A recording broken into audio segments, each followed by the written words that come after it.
Jammalamadugu assembly అభ్యర్థి బూచుపల్లి పుల్లారెడ్డి నవరం కాంగ్రెస్ తరపున పోటీ చేస్తున్నారు. ఈయన బకెట్ గుర్తుపై ఓటు వేయాలని వినూత్నంగా ఎద్దుల బండిపై ప్రచారం నిర్వహించారు. మన పుల్లారెడ్డి గారికి మన గుర్తు బకెట్ గుర్తు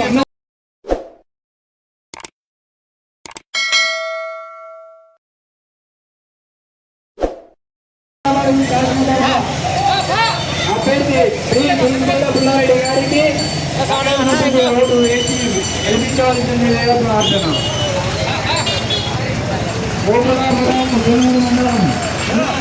అభ్యర్థిగా పోటీ చేస్తున్నాము.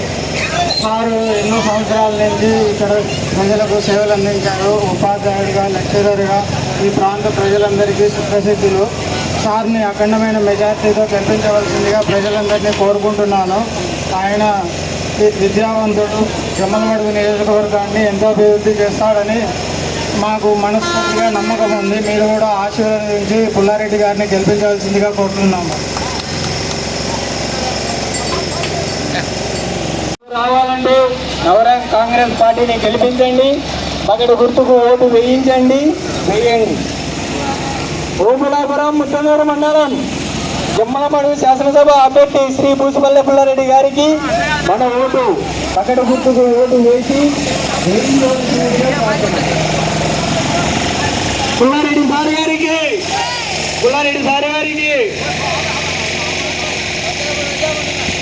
హలో, అందరికీ నమస్కారము. మా జిల్లా అధ్యక్షుడు సురేష్ బాబు గారు ఎక్కడున్నారని పైకి రావాల్సిందిగా కోరుతున్నాము. ఆయన మాట్లాడిన తర్వాత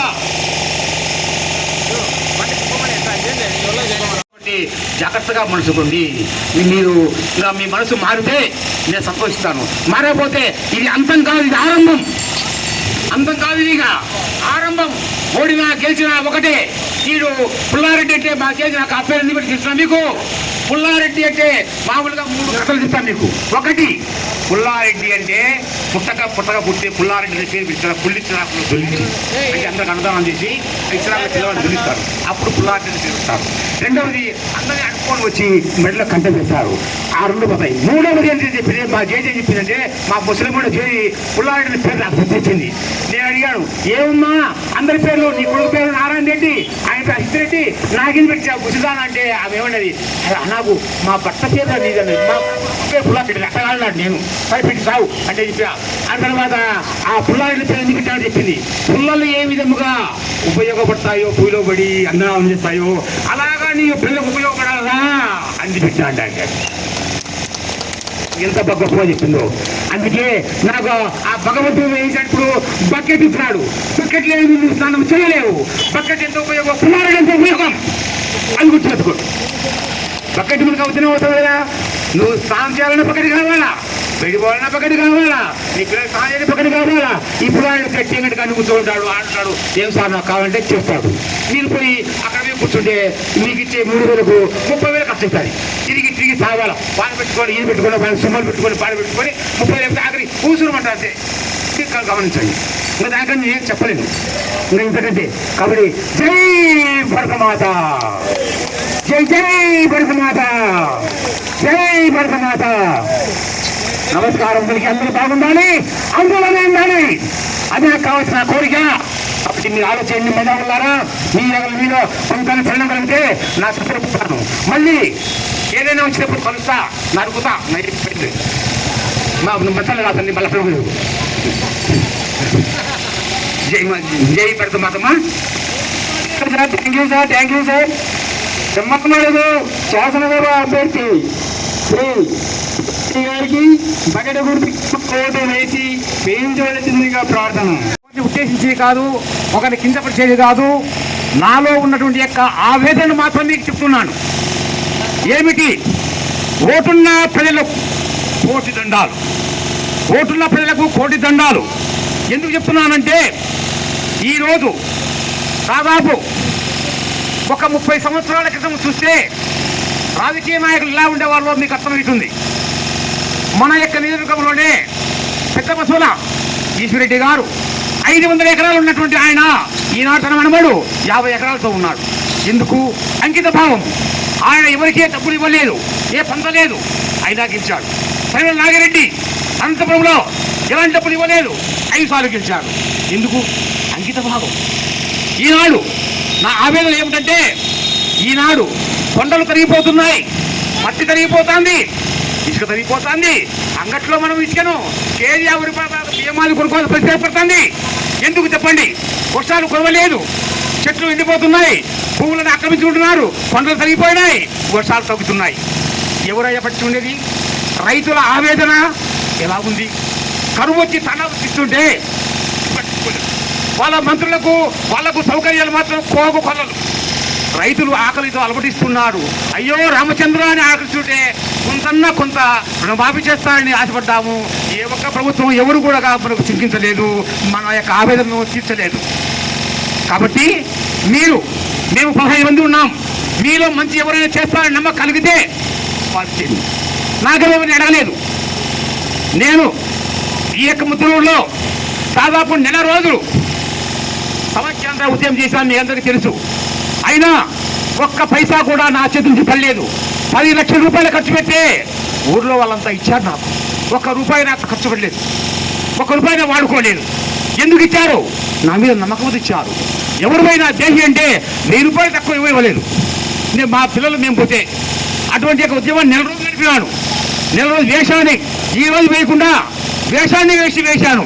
వేసి ఈ యొక్క ప్రజలు మెప్పించాను. అయితే చివరికి ఓడిపోయాను ఆ యొక్క యుద్ధంలో. అయినా కాదు, చేసిన వాళ్ళు చేసినారు. కానీ ఈనాడు ఇప్పుడు మనము ఒక్కసారి మీరు గతాన్ని కొద్దిగా ఆలోచన చేయండి. నేను చెప్పేది నిజమైతే వినండి. నేను చిన్నప్పుడు బావల్లో ఈత కొట్టేవాడిని, కొండల్లో తిరిగేవాడిని, ఈ వంకలో పల్జంగా నాడేవాడిని. ఈనాడు ఎక్కడ పోయినా ఇవన్నీ నీళ్లు లేవు. నేను బావి నీళ్ళు తాగాను. తర్వాత నా కొడుకు బోరింగ్ నీళ్ళు తాగాడు. ఇంకా నా మనవాడు చేస్తున్నాడు, బాటిల్ నీళ్ళు అవుతున్నాడు. ఇంకా నా మనవాడు ఏం చేస్తున్నాడు? నాకు అర్థంగా మనవాడు. ఎందుకు వచ్చింది ఇది? ఎందుకు ఈ దుస్థితి? ఎందుకు ఈ పరిస్థితి? ఈ నాయకులు పట్టించుకున్నారా? లేదు, వాళ్ళ స్వార్థం వాళ్ళదే. ఈ విధంగా ఎక్కిన వాళ్ళ ఇవే తిండిపోతుంటే మన మీద 2 లక్షల రూపాయలు భారం ఒక్కొక్క మీద పడింది. మీకు అది అర్థం కాలేదు. ఈనాడు మీరు జ్వరం వచ్చే మాత్రలు వేసుకోవాలి, జ్వరం వస్తే ఇంజక్షన్ వేసుకోవాలి. అంతేగాని చేనే ఊసి తెలుగులకు మనకు తీరి చేస్తున్నాడు ఈ 2 రోజులు. డాక్టర్ వస్తే బాగుంది అనుకుంటున్నాడు, కానీ అది విషయం మీకు తెలియలేదు. ఒక చెప్తాను నిజంగా, హిట్లర్ ప్రపంచ నియంత్రణ హిట్లర్ ఏం చేసి చూసినా ఆ యొక్క పద్ధతి వాడుతున్నా మన రాజకీయ నాయకులు ఏం చేసేవారు చూసినా, తన దగ్గర ఉన్న కోడిని 5 ఏళ్ల వరకు చిన్న రోజు ఒక ఈగ పీకేవాడు. అది ఏడ్చేది, ఎంత నాశనం బాధపడుతున్నా ఏడ్చేది. అది 5 ఏళ్ళ తర్వాత ఆ కోడికి మళ్ళీ ఇట్లా వేసే చిన్న గింజలు పోసాడనమాట. అప్పుడు కోడి ఏమన్నది, అప్ప మా యజమాని మంచోడు అని అనుకున్నది. అట్లా మీకు కూడా 5 ఏళ్ళు ఎవరు కనపరాలే. ఇప్పుడు వచ్చినారు, మీ గింజలు పోతారు, మీ గొంతు కోసం లక్షణంగా బిర్యానీ తింటారు. కాబట్టి జాగ్రత్తగా మీకు నచ్చిన వాడు నాకే మేమని అడగలేదు. 15 ఏళ్ళు ఉన్నాము, ఎవరు నచ్చలేదు వేడి ఆ పరసమాస అవుతున్నాను. అమ్మా, నాకు గత 50 సంవత్సరాల క్రితం ఉన్నటువంటి యొక్క ఆ పరిస్థితి కలిగించమ్మా తల్లి అంటున్నాను. ప్రపంచానికి పేరు తెచ్చినటువంటి అబ్దుల్ కలాం గారు మళ్ళా జన్మించమ్మా తల్లి, జన్మించమన్న తల్లి. అల్లు సీతారామరావు మళ్ళా పుట్టించు తల్లి. ఎందుకంటే నా గడ్డ మీద నా యొక్క ప్రజల కోసం మళ్ళా పుట్టించు తల్లి. ప్రపంచ ప్రఖ్యాతి పొందినటువంటి ఆ మహానుభావుని అలాగనే ఓ ప్రభువా నీవు జన సేవ చేసే ఆ యొక్క మలసీజను పుట్టించు తల్లి. అల్లా నేనేమి కోరుకోను, మిద్దెలొద్దు, మేడలొద్దు, పెద్దలకి గద్దెలొద్దు, నా సామాన్య ప్రజల బాధలు తీర్చాలి, అందరూ బాగుండాలి, అందులో నేను ఉండాలి. అది నాకు కావాల్సింది. ఈ యొక్క యుద్ధంలో నేను ఓడిపోతాను నాకు తెలుసు. అయినా కానీ ఎందుకు వచ్చానంటే మీలో మార్పు కోసం వచ్చాను. నేను ఒక్కసారి ఇది అంతం కాదు, ఆరంభం. ఈరోజు అంతం కాదు. ఎన్ని కష్టాలు వచ్చినా కానీ నేను వస్తాను. నా కొడుకు ఇంకా పుట్టినరోజుకి వస్తున్నాడు, ఇక్కడే కాపురం ఉంటాను, చూస్తున్నాం, అందరూ సంగతి ఉంటాం. నన్ను ఏమేమి చేసినా సరే ఇక్కడికి వస్తాను. ఈ రోజు నా కొడుకు ఎలా చేస్తున్నాడో మీకు అందరికీ తెలుసు. ఎంత మీద వాళ్ళు వచ్చినా కానీ, ఎంతమంది వచ్చినా కానీ నా కొడుకు సంఘ సేవ చేస్తున్నాడు. వచ్చిన వాళ్ళకు అందరికీ చేస్తున్నాడు. ఒక్క విషయం మీకు చెప్పదలుచుకున్నాను. నేను చెడ్డవాడినో మంచివాడినో అనడానికి నాకంటే నా కొడుకు గురించి ఒక్క మాట చెప్తాను. మీరు నిజం వినండి. ఒక వ్యక్తి నాకు హాని చేసినాడు. ఆ వ్యక్తిని ఏటకరవలతో నరికితే హైదరాబాద్ నిమిషంలో ఆసుపత్రికి వచ్చి ఆడుతుంది. మా కొడుకు నాకు ఫోన్ చేసి, నాయన ఇతను వచ్చినారంటే, నాయన నీ ధర్మం ఏమిటి? ప్రజలను కాపాడాలి, వైద్యుగా ఉండి నీవు రోగిని కాపాడాలి, నీ లక్షణం చెయ్యి అంటానే చేసి పంపించినాడు. ఆ వ్యక్తి నాకు ద్రోహం వచ్చి నా కాళ్ళ మీద పడ్డాడు. అయ్యా వద్దు, నీ పశ్చాత్తాపం కలిగింది, నీ పాపం ఒప్పుకున్నావు, నీ రుణం తీరిపోయింది, ఏం వద్దు అని నేనే నాకు పెళ్లి పెట్టుకున్నాడు. అటువంటి యొక్క ఉత్తముడు వాడు నాకు ప్రేమిస్తాడు. నేను చెడ్డవాడే కావచ్చు, తిరిగినాను, కానీ ఎవరికి ద్రోహం చేయలేదు. నా సొమ్ము పోతున్నాను కానీ ఒక సొమ్ము తిరగలేదు నేను. అందుకే అడుగుతున్నాను, ఇంకా కషాయి వాడు నువ్వు ప్రేమ విన్నారా మీరు? గొర్రెలు కషాయి నమ్ముతుంది అంటారు. అంటే ప్రశ్న మీకు అందరికీ అర్థమైందా? కషాయి వాడు ఎందుకు నమ్ముతున్నాడంటే, కషాయి వాడు ఆ గొర్రెలు దగ్గరకు వచ్చి, అయ్యా గొర్రెలారా, మీకు వేరే చోట మంచి ఖర్చు ఉంది, వచ్చి నీళ్ళు ఉన్నాయి, అక్కడ పొలామరా అని చెప్పింది. ఆ గొర్రెలు నమ్మినాయి. 2 గొర్రెలు తీసుకొనిపోయినాడు. ఒక గొర్రెకి అనుమానం వచ్చింది, ఏమని ఈ నిజంగా అక్కడ గడ్డి ఉందా లేదా చూడిపోయింది. చూస్తే అక్కడ గడ్డి లేదు. ఆ కషాయి వాడు ఆ గొర్రెలను చంపుకొని తింటున్నాడు. అప్పుడు ఈ గొర్రె చూసుకొని చెప్పింది, అయ్యా గొర్రెలారా, మీరు వాడు నమ్మకండి, అయినా వాడు మోసం చేస్తున్నాడు, చంపుతున్నాడంటే. ఈ గొర్రెలు కట్టే ముందు వాడు చూపించాడు, చూసి అయ్యా అక్కడ బాగా ఉంది, వీడు తప్పదని చెప్తున్నాడు, నాకు నమ్మండి అని చెప్పాడు. ఈ గొర్రెలు ఆ యొక్క మంచి మాట చెప్పిన మాట వేడైంది. చివరికి అన్ని వాటిలో హతమైపోయాయి. కాబట్టి ప్రజలారా గమనించండి, మీరు ఎవరు మేలు చేస్తున్నారు, ఎవరు చేస్తున్నారో వారికి మాత్రమే ఓటేయండి. మీరు డబ్బులు తీసుకోండి, వాళ్ళు కష్టపడి సేద్యం చేసి సంపాదించలేదు, తీసుకోండి, నీ సొమ్మది. నేను కట్టున్నాను, ఎంత తెలిసినా సంవత్సరానికి నేను కట్టున్నాను ట్యాక్స్ 1,00,000 రూపాయలు. ఎవరు కట్టున్నారు చెప్పాను? టాటా కట్టుకున్నా, కట్టుకుంటారా, రిలయన్స్ కట్టున్నారా? అన్ని కోట్ల వేల కోట్లు కట్టుకుండి వాళ్ళంతా కట్టేది 4%. నేను 10% కట్టున్నా. చూడు, నా అంటే కల్పొస్తా జీతం అని. కాబట్టి వాళ్ళందరికీ అండగా ఉన్నారు.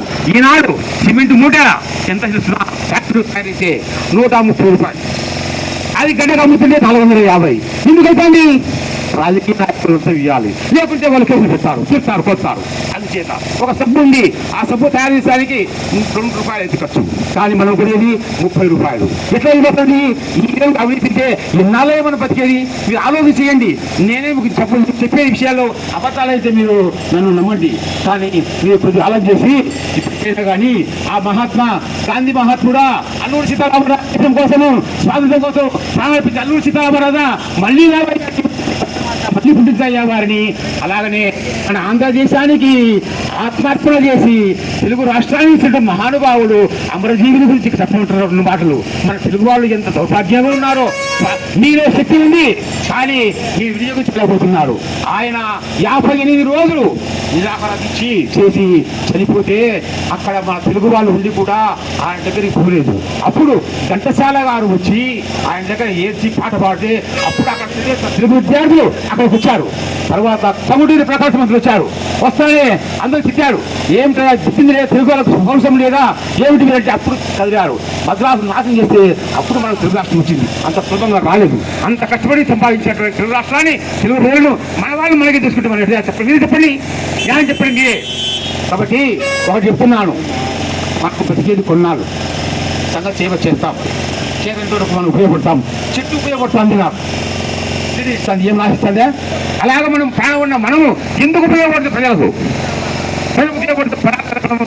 అందుకే చెప్తున్నాను. ఎట్లున్నా అంటే ఒక ఆయన చెప్పాడు, మహానుభావుడు, ఏమని కాదే రాజులు రాజ్యము కనుకవే సర్వోన్నతి పొందరే వారి సిరిమూట కట్టుకొని పొందాలిదే వారి పెరైన కలదే ప్రముఖులు యశకాములై ఇరే కోరికలను అలాంటి వారిని మరిచిరారా ఓ మహా ఓ కేశవ అంటున్నాడు. పుట్టా వెన్నెల్రెడ్డి మహానుభావుడు ఇప్పటికి ఉత్తరాదిన ఉన్నదయ్యా చూడండి, దానధర్మం అంటున్నాడు ఇప్పటికి ఆయన.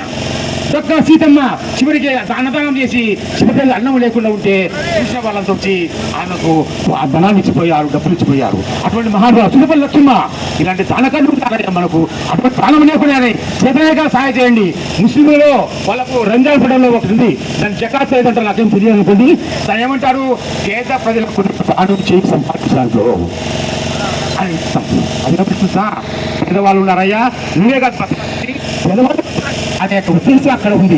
అటువంటి యొక్క నియమాన్ని మనం పాటిస్తాం. మనమే కాదు అయ్యా ఎందుకయ్యా ఇన్ని లక్షల కోట్లు ఏం చేసుకుంటావయ్యా నువ్వు చచ్చిపోయినావు ఏమన్నది భూమి వచ్చింది లెక్క వచ్చిందా అదే అలెగ్జాండర్ అన్నాడు ఏమన్నా చూసినా ప్రపంచానికి అలెగ్జాండర్ వాడన్నాడు అరే నాయన నేను చనిపోయినప్పుడు నా యొక్క శవపేటికలో 2 చేతులు పెట్టి పెట్టమన్నాడు తర్వాత 4 డాక్టర్ని పెట్టమన్నాడు తర్వాత ఏమన్నాడు నేను వచ్చేటప్పుడు శవం మీద డబ్బులు చల్లమన్నాడు అర్థం చెప్పాడు నేను చనిపోయినాను నేను ప్రపంచాన్ని జయించినాను అయినా కానీ పోయేటప్పుడు ఏం చూడండి రెండవది డాక్టర్లు 4 పెట్టారు మంచి వాళ్ళను డాక్టర్లు ఉన్నా కానీ నన్ను కాపాడలేకపోయారు వీళ్ళు మూడవది డబ్బులని వెళ్తున్నారు దూయిన పడే కానీ నాకు స్వర్గానికి రాలేదు కాబట్టి ఈ యొక్క నీతి పెట్టిన మహానుభావులు ఉంటే మనం ఎందుకు ఇంత ఆరాశ ఎందుకు ఇంత దురాశ ప్రజలు పీస్తారా మీరు సోవలన కడుపు నుండి రక్తం పక్కపోతాయి మీరు మమ్మల్ని నాశనం చేస్తున్నారు ఈ యొక్క ఆవేదన మీరు గుర్తించండి మంచి జరగాలి అందులో నేను ఉండాలి మీరంతా బాగుండాలి అందులో నేను ఉండాలి అది నా కోరిక కాబట్టి మీరు ఆలోచన చేసి నీకు మంచి చూస్తే మంచి అనిపిస్తే మీరు వేయండి లేదు మీలో మార్పు రాలేనుకో నేనేం చేయలేను ఎందుకంటే మార్పు కోసమే వచ్చాను కానీ నేను సంపాదించిందంత ఈ యొక్క ఉద్యోగంలోనే కానీ ఇదేం కాదు నేను పోగొట్టాను నా కొడుకు సంపాదించాడు ఆ భగవంతుడు నాకు అన్ని విధాలా ఇచ్చాడు నేను ఎవరికి ద్రోహం చేయలేదు కాబట్టి ఆయన ఇచ్చాడు అటువంటి యొక్క ఆయన కాబట్టి ఆ భగవంతునికి మనం సేవ చేస్తాం భగవంతుడు సేవలకు సేవ చేస్తాడు మాధవ సేవయే మానవ సేవ అన్నారు మానవుడు సేవించే మాధవ సేవ అర్థమైంది కాబట్టి మన గ్రామాలన్నీ ఈనాడు వెలవెళ్ళబోతున్నాయి నేను ఎప్పుడూ చిన్నప్పుడు చదివాను 1976లో చదివాను ఒక శ్లోకం కబీర్దాస్ చెప్పాడు గావ్ హమారే పరమ మనోహర్ సారం చేసే చమక్రహేకర్ పుస్తక హమారే అంతఃస్థనకర్ మిట్టి చేసేది సోనాకర్ అప్పుడు చెప్పే సౌకర్యం గుర్తొస్తుంది అర్థం తెలుసునా గ్రామాలు అన్నీ ఆనాడు నా గ్రామాలు అన్నీ ఆకాశంలో నక్షత్రాలుగా వెళ్ళిపోతున్నాయి ఆ గ్రామాల్లో ఉన్న రైతులు మట్టి నుంచి మాణిక్యాన్ని తీస్తున్నారు అటువంటి రైతుకునే దాసోహము 4 వెళ్ళిపోతున్నాయంటే ఎవరయ్యా రైతు ఏ కళ్ళు కనపరాలదా మీకు ఆయన ఎండనక వానక ఎక్కడెక్కడ ఎంత కష్టపడుతున్నాడు తెలుదా మీకు ఏసీలో కూర్చొని మీ ఇష్టం వచ్చాడు మీ యొక్క అందాలు చూసుకుంటూ మీ ఎందుకు స్త్రీనా ఆయన చూడు చొక్కా లేకుండా ఎండలో ఎందుకు పడుతున్నాడు ఆ రైతులు చూస్తే ఎంత బాధేస్తుంది ఎప్పుడు కనిపిస్తావో తెలియదు రాత్రి సరిపోతున్న భార్య దగ్గర మనకు ప్రతిఫలడు ఇక ఏమయ్యా ఇంత అన్యాయమా కాబట్టి రైతుల కష్టాలను తెలుసుకునేవాడు అందుకే లాల్బాబు శాస్త్రి అన్నాడు ఏమని చూసినా రైతే రాజు జై జవాన్ జై కిసాన్ రెండే మాట మనల్ని కాపాడే యొక్క జవాన్ అక్కడ ఉన్నాడు అన్నమేట యొక్క 4 ఏళ్ళు పోతున్నాయంటే రైతు కారణం ఆయన్ను కాపాడుకుంటే అయ్యా లాల్బాబు శాస్త్రి ఇద్దరు మహానుభావులు తెలిసినా ఒక చెప్తా ఉదాహరణ వినండి ఏమి చూసినా తన కొడుకు వచ్చి నాన్న నువ్వు ప్రధానమంత్రి కదా ప్రధానమంత్రి కదా అందరి పిల్లలు ఒక సాంగాలు అంటాడు దొరపండు సాంగాలలో బడికి వస్తున్నారు నాన్న నాకు చిక్కుగా ఉంది సైకిల్ పోతా అంటే సాంగాలో పోతున్నాడు నాకు ఒక కారణం ఉంది ఆయన అన్నాడు అంటే ప్రధానమంత్రి దేవుని కృష్ణ ఆయన ఏమన్నా కృష్ణ నాయన నేను నీకు ప్రధానమంత్రిని కాదు దేశానికి ప్రధానమంత్రి నువ్వు నా కొడుకు లేక చదువు అనుకో అటువంటి వాళ్ళు కావాలయ్యా అబ్దుల్ కలాం కృష్ణాయికు ఆయన ఆస్తి ఎంత తెలిసిన బ్యాంకీలో ఉండేది 2,500 పుస్తకాలు 20,000 చెప్పులు 2 జతలు చొక్కాలు 4 ప్యాంట్లు 4 ఆయనకు ఆఫర్ వచ్చింది అమెరికా నుంచి భారతదేశానికి అణువును కనిపెట్టినావు నువ్వు మాకు అది 20 లక్షల కోట్లు ఇస్తామన్నాడు ఆయన ఏమన్నా చూసినా నువ్వు నన్ను తక్కువ ఇస్తున్నావు నేను ముస్లింలని అనుకుంటున్నావు నాకు భారతదేశం అనుకుంటున్నావు రాష్ట్ర నేను భారతీయుడి నా భారతదేశం వెళ్ళిపోవాలి అన్నట్టు మహానుభావుడు అతను చనిపోయిన ఎంత బాధ వేస్తుంది ఎందుకంటే ఆయన అటువంటి మహానుభావుడు నాకు కావాలి దేశం కోసం తన యొక్క సర్వస్వాన్ని పెళ్లి చేసుకోవడం అన్నారు చూడండి మళ్ళా అది కూడా పెళ్లి చేసుకోవాలి ఆయన వాజ్పేయి చేసుకోలేదు ఆయన గొప్పవాడు చూసినా పేదవాడు అన్నం తినాలనే ఆశతో తెలుగుదేశం పార్టీ స్థాపించినటువంటి మహాయుగపుడు రామారావు గొప్పవాడే ఎందుకంటే పేదల కష్టాలు చూసినాడు ఆయన అంటే నాకు అభిమానం ఆయన చెప్పాడు మనిషి పుట్టినవాడు కారాదు మట్టి బొమ్మ పట్టుదల ఉంటే కాకలడు మరో బ్రహ్మ మీరు ఆంజనేయుడు శక్తి మీలో ఉంది ఆంజనేయ తెలియ శక్తి ఆయన ఏమన్నాడు జామోదుడు ఆంజనేయ సముద్రాన్ని లంఘిస్తావు శక్తి ఉందని చూడండి అప్పుడు ఆయన చెప్పినాడు మీరు కూడా ఆ శక్తి ఉంది మీరు మౌనం పాటిస్తే మీకు ఆపద కలుగుతుంది కృష్ణుడు యుద్ధంలో పడిపోయి కింద పడిపోయినాడు వాట పడిపోయి అన్ని ప్రాణాలు కూర్చుంటే కృష్ణుడు పిచ్చి అడిగాడు, అయ్యా ఏమయ్యా ఇంక నా ఘోరం ఇన్ని ప్రాణాలు కూర్చావంటే, అయ్యా నువ్వు చేసిన పాపం ఉన్నాడు. ఏమి చేసిన పాపం? నీవు పెద్దవాడిగా ఉన్నావు, దుర్యోధనుడు దుశ్శాసనుడు ద్రౌపదిని అవమానిస్తుంటే ఆ రోజు నువ్వు ఖండించింటే ఆమెకు అవమానం జరిగే కాదు, యుద్ధం జరిగే కాదు. నువ్వు చేసిన తప్పని అందుకే మౌనంగా ఉంటే రాక్షసులు రాజ్యం పెడతారు. గుర్తుపెట్టుకోండి, మౌనంగా ఉంటే పాపం ఇష్టమా భీష్మ అదే పాపం.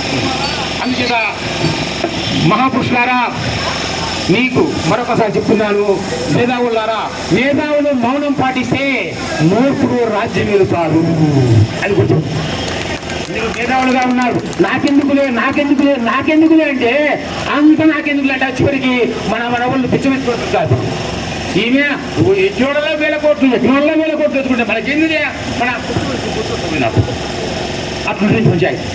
కాబట్టి జాగ్రత్తగా చూసుకోండి. మీకు మరొకసారి చెప్తున్నాను. కాబట్టి మహాకవులు ఎన్నో చెప్పారు. ఒక ఆయన చెప్తున్నాడు, అది మీకు అర్థమైతే వినండి, నేను మీకు అర్థం కాకుండా మళ్ళీ చెప్తాను. తేజము సాధువృత్తము కలిగిన తీరుడెప్పుడు అధిక ఇట్లను కరుణు ఆలికి ఇట్లను అతికి ఇట్లను. ఇది తేజము సాధువృత్తము లేని శికారి అతికి ఇట్లను కరుణు ఆలికి ఇట్లను. చెప్పండి, తెలిసిందే నేను చెప్తాను. ఏమిటంటే తేజము సాధువృత్తము కలిగిన ధీరుడు అంటే గొప్పవాడు, గొప్ప మనుషులు గలవాడు. పనులు ఆలి పిలిస్తే ఇలా అంటాడు, యుద్ధానికి రెడీ, దానం చేయమని చెప్పి చేస్తాడు. తేజము సాధువృత్తమైన శికారి నాయన ఉండాలి. అప్పుడే కాదు, దాదాపు 5 ఏళ్ళ క్రితమే. ఇప్పుడు పేకారంటున్నా మన శికారి అప్పుడే ఆయన ఆ ముండాకుడు యుద్ధం అంటే పరిగెత్తాలి. ఎక్కడ పోతా తిరుగుతుంది దొరకరు ఉండరు. అంటే మనదా పుట్టుకొని అదే వెళ్ళిపోతారు. రెండవది మన దగ్గర డబ్బు గుంజుకుంటారు, వాడు దానం చేయడు గుంజుకుంటాడు. ఇట్లా నాయకులు మనకు కావాల్సిన ఆలోచించండి మీరు. కాబట్టి ఇవన్నీ ఏం చెప్తున్నానంటే మీకు అన్ని తెలుసు, కానీ మీరు ఆ యొక్క